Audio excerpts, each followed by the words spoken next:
Блин, реально, как будто этот...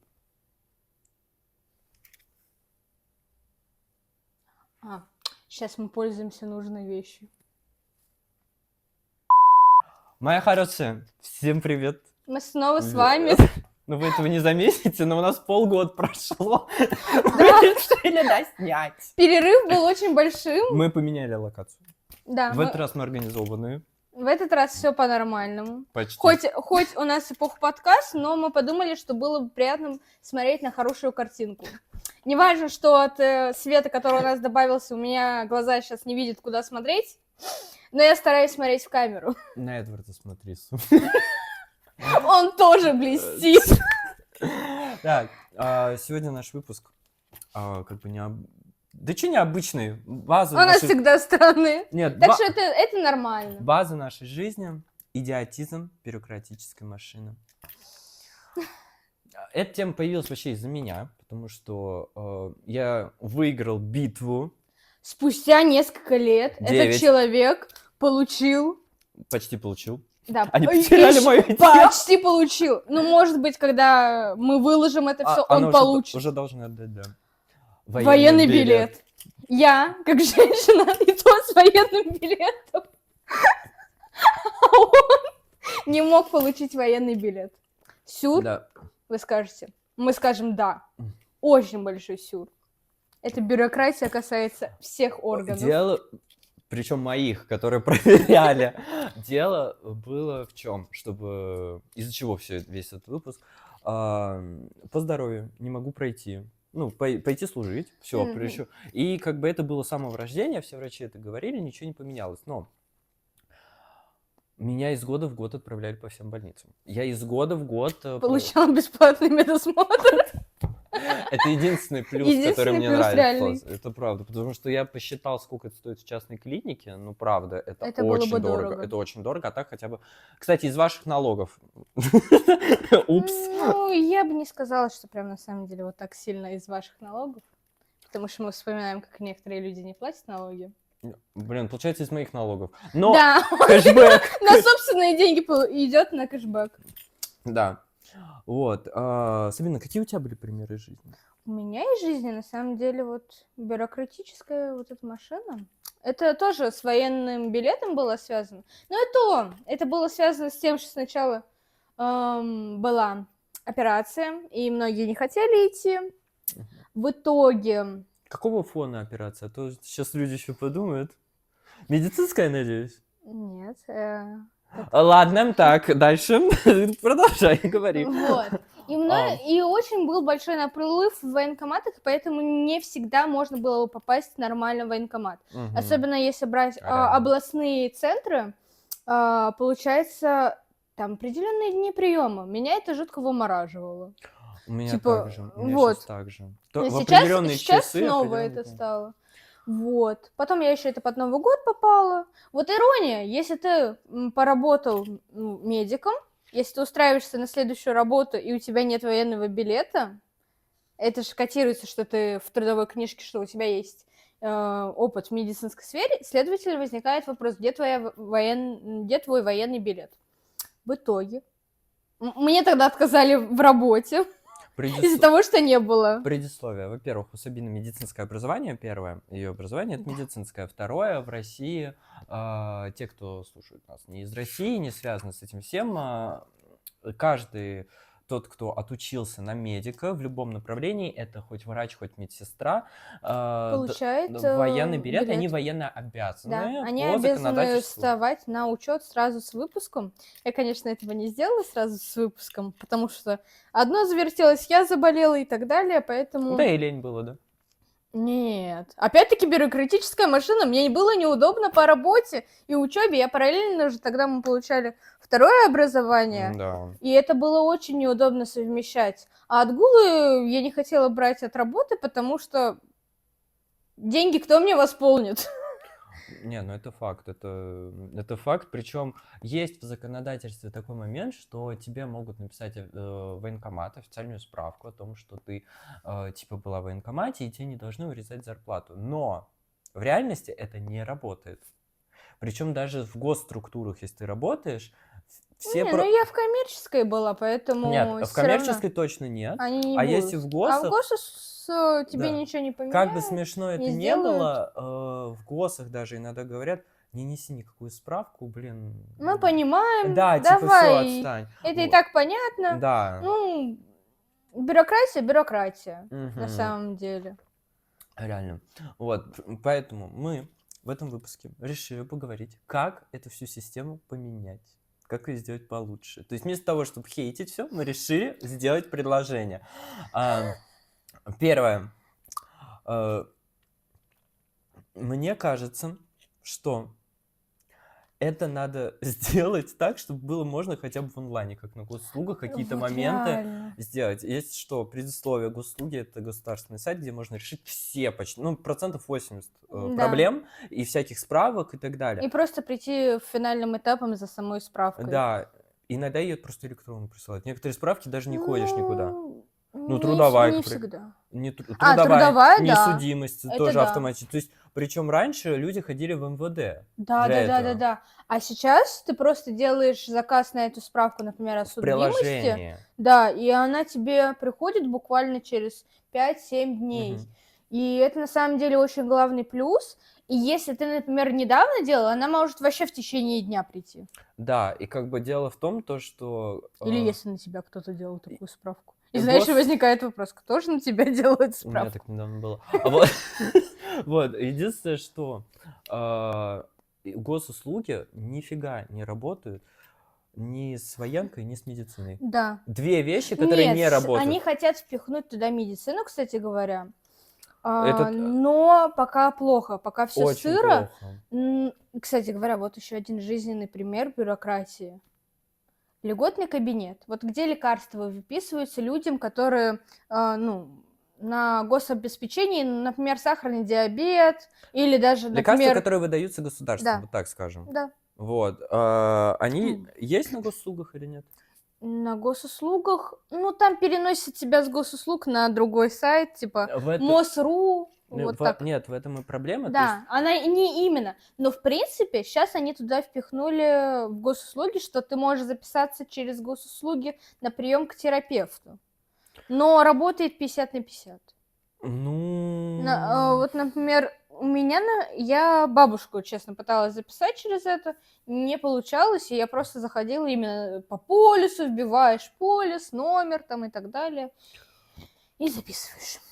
Вообще просто проблема в том, что вот то, что я 9 лет, каждый год, Это кошмар. причем, чтобы понимали историю, к примеру, там всем пацанам могу сразу сказать, те, кто в России, есть одна проблема. Сейчас еще поменяли закон, но он и тогда работал, на самом деле, просто под фоном типа ошибки.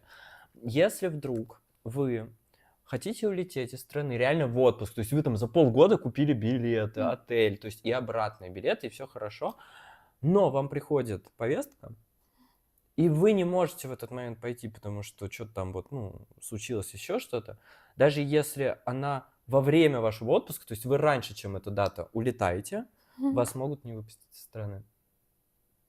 Просто блок на таможенном погоне. А бывало, что не дают въехать в страну? Да. Честно, знаешь, уехал в отпуск. Потом обратно прилетел, и стоишь в этом пограничном контроле и такой... Ты хотел слинять с нашей страны, но решил вернуться? Так вот? Я знаю пример один, когда одну женщину, причем женщина родилась, для России это а-ля новые регионы, так скажем, да? Ага. Но она очень долгое время уже жила в России, то есть, типа, у нее просто дата рождения, потому что это не меняется за всю жизнь, то есть ты родилась там, все. Да, вот, кстати говоря, как-то... Ее в Домодедово, один из московских аэропортов, держали где-то 22 часа. Она с российским паспортом, у нее единственный паспорт российский. Она всю жизнь жила, почти всю жизнь жила в России. С определенного возраста. Ее не впускали в страну. По причине то, что, конфликтные территории. Ты родился не там. Сюр. Да, то есть... Особенно реально сюр, если ты живешь с детства в этой стране, но чисто родился в другой. То есть... я не виноват. Сейчас есть такие моменты, но мы возвращаемся к теме. Просто это все нельзя проверить на госуслугах. То есть я вот в январе летал на концерт Вани Ван в Таиланд, вот, Копенха, вот, или как там, надеюсь, правильно сказал, Тайта, сори, вот, если неправильно, и еще в Китай, вот, и как бы дело в чем, мне в этот момент присылает налоговая о том, что у вас задолженность в 1 с чем-то рублей, я тебе даже скриншот отправил, такой, типа, блин, это что за фигня перед самым новым, там, или после Нового Да-да-да. года, и я понимаю, что были такие случаи, когда из-за 10 рублей уже блокировали. Я быстро оплачиваю, и именно лайфхак. Оплачивайте все через госуслуги, потому что госуслуги отправляют автоматически во все инстанции. Если вы Мгм. отправляете налоговую, то налоговая обрабатывает, а потом только отправляет во все инстанции. А если вы оплачиваете через госуслуги, значит госуслуги уже берут ответственность за этот платеж, и Мгм. они уже дают гарантию, что типа деньги пришли, они на счету, и мы сейчас Да, все в крайнем сделаем. случае мы сохраняем квитанцию о том, что Да. оплата произошла такого-то числа в такое-то И они время. отправляют всем инстанциям. Это вот такой лайфхак. Лучше делать такие вещи через госуслуги. И в чем дело? И я в этот момент понимаю, что про меня военкомат забыл, правда, на целый год. И у меня первый вопрос. А меня вообще выпустят? То есть я об этом задумался. Именно в аэропорте. Нет, я об этом задумался. Ладно. Где... То есть я купил... За 2 метра до пограничника. Такой, Нет, ту-ту-ту. это будет очень смешная сейчас история, потому что я там тоже немножечко кринжанул в аэропорту. Но дело в чем? Я об этом задумался во время новогодних праздников в январе, а улетать мне в конце января, а купил-то я в октябре все это. То есть я за это время не продумал вообще ничего. Да, нормально. И ладно, я оплатил эти там несчастные рубль с чем-то, налоги. Все, и я начинаю искать всю эту информацию, и ее нигде нет. То есть тебе... А реально, и кстати ты говоря, она не... же нигде не нигде отображается. не отображается. Единственное, что есть инстанции про то, что запрещен тебе выезд или нет, Да, это это МВД. другое, Это конечно. МВД, но это МВД и перекрывает по требованиям Минобороны, но просто они не всегда это успевают так быстро подкреплять и всякое делать. А тот же а-ля военкомат говорит, что типа нам и без тебя тут дофига народу, отвали. И то есть электронно никто мне не смог до конца ответить. Все, что мне сказали, это госуслуги с фразой «запрет на выезд нету». Но как быстро там обновляется информация, неизвестно.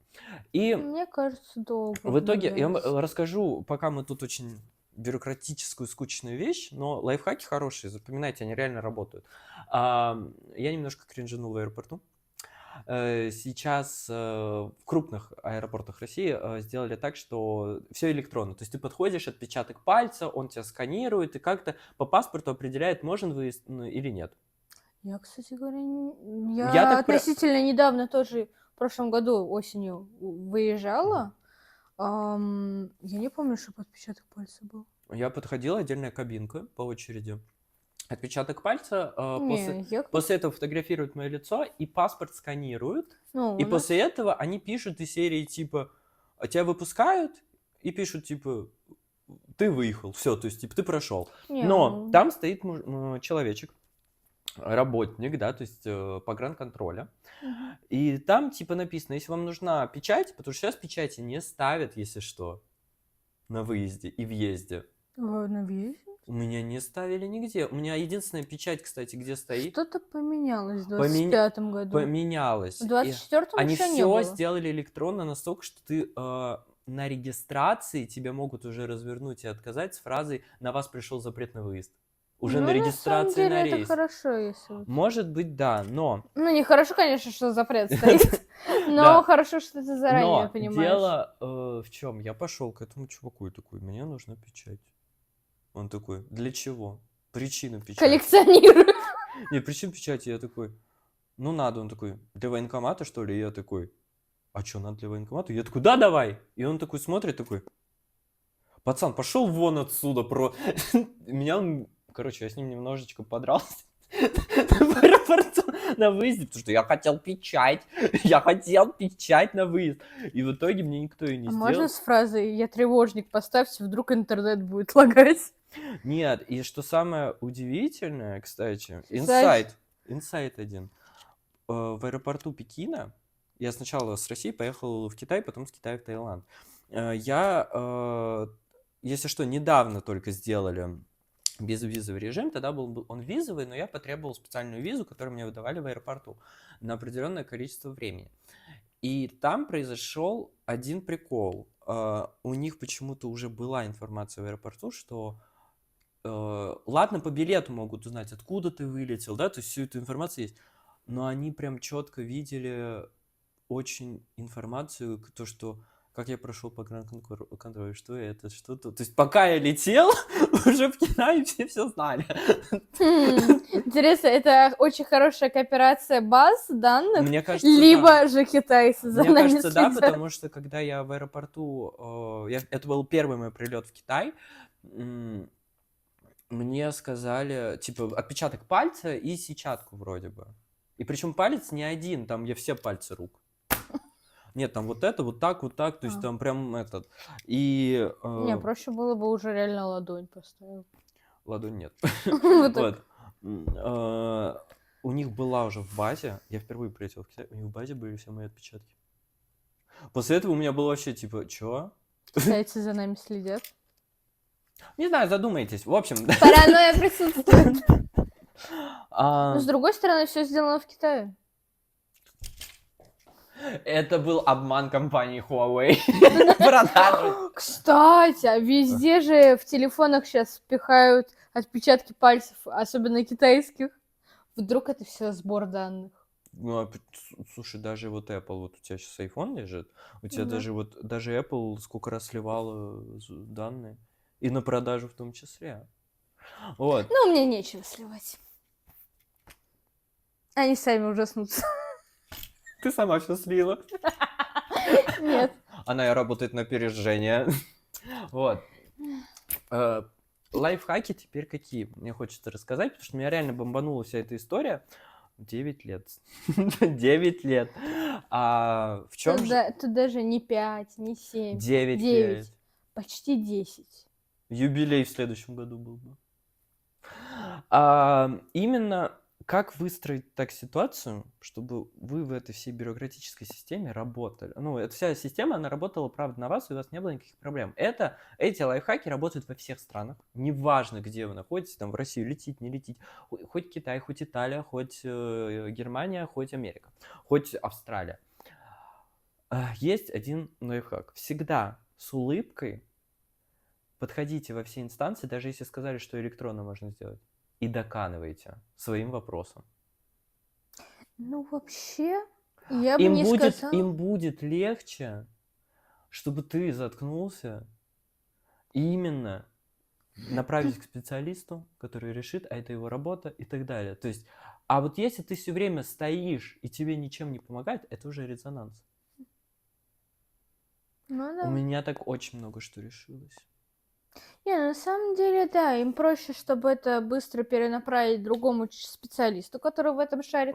А если он в этом не шарит, он направляет к другому специалисту. Ну, конечно, придется туда-сюда ходить, но хотя бы это решалось бы как-нибудь. Вот в этом и дело. То есть тогда это хотя бы вы запустите этот процесс. Да. Потому что если вы будете просто звонить, Они к сожалению, это так не работает. Мы не можем. Да, и чаще всего это просто техподдержка делает, там колл-центры отдельные, которые вообще для этого и были наняты. Именно приходить лично, доканывать лично. К сожалению, это работает... И в колл-центрах такие, ну, приходите в нашу организацию. У меня так был недавно прикол с налоговой, когда кое-что произошло, причем по вине налоговой я позвонил с тем, что у них ошибка, просьба, пожалуйста, решить данную ситуацию. После чего мне колл-центр, налоговый, федеральный колл-центр, сказал одну фразу. А что вы мучаетесь? Подайте в суд на эту же налоговую. Мне кажется, человек, конечно, там был на увольнении уже, но, с другой стороны, идею хорошую подал. Я такой, типа, что? Они такие, вам отправить официальное письмо, как подать на эту налоговую в суд? Если бы работала в этом колл-центре. Мне начали помогать, как подать в суд.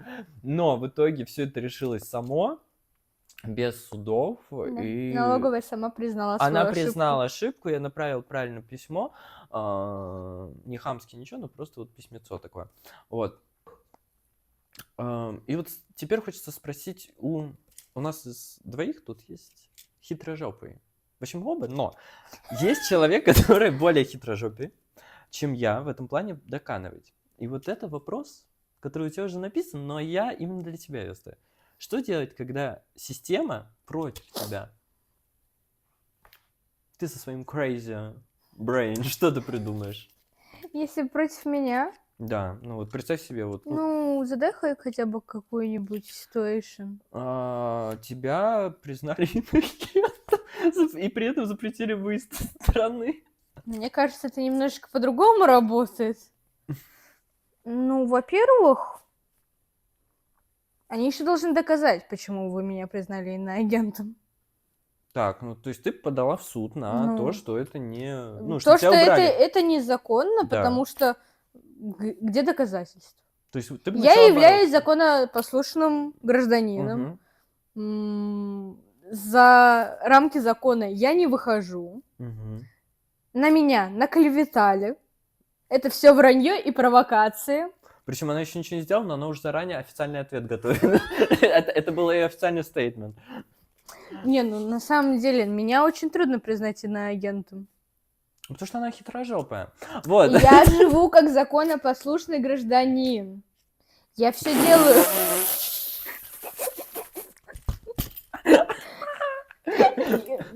Ничего противозаконного не делается. Я работала на хороших работах. Сейчас на государственном обеспечении. В связи с тем, что устроились на государственную Если ты работу. депутатом, это не значит государственное обеспечение. Эх, мечты, но, к сожалению, не с депутатом. Дворник это не считается государством. Нет, мы ловим целомудрие. Окей. Поэтому все. Все плохо подкастом. Так, Мне кажется, тут шансы лишаются. я думаю, ты по-другому ответишь, поэтому я от себя скажу на этот вопрос. Что Такой, делать, вот пример, как надо было. когда... Да, это все против. Савина сказал очень правильную вещь, на самом деле. Это первое, что это подать в суд Да. на это. Но в этот момент Надо покупать билет. на авиасейлс поиск дешевых Давайте нам авиабилетов. интеграцию, пожалуйста. Это лучший спонсор для нас. Да, подкаст. Вот, авиасейлс. У нас, если- конечно, есть еще один авиасейлс, если спонсор. вы будете, то Да, мы прикрепим еще. ваш стикер сюда. Да, Да, да. авиасейлс. Да. Дешевые билеты только у вас. Сабина даже татуировку на лбу сделает авиасейлс. На коленке могу. Тебе еще на них стоять, когда работаешь. Или тебе. Я только со смены. Ай. В общем, подать в суд это правильное решение, но в этот момент надо именно уже искать план Б. Потому Ну, что план естественно. А может сильно провалиться, на самом деле. Да. Вот. Хорошо, если план Б продумался заранее, в принципе, всей твоей жизни. Ой, у меня планы С есть, и Д, Да-да-да. И. И вообще И? З. В.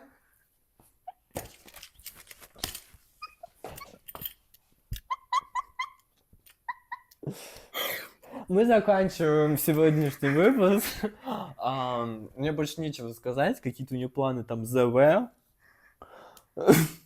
Ай.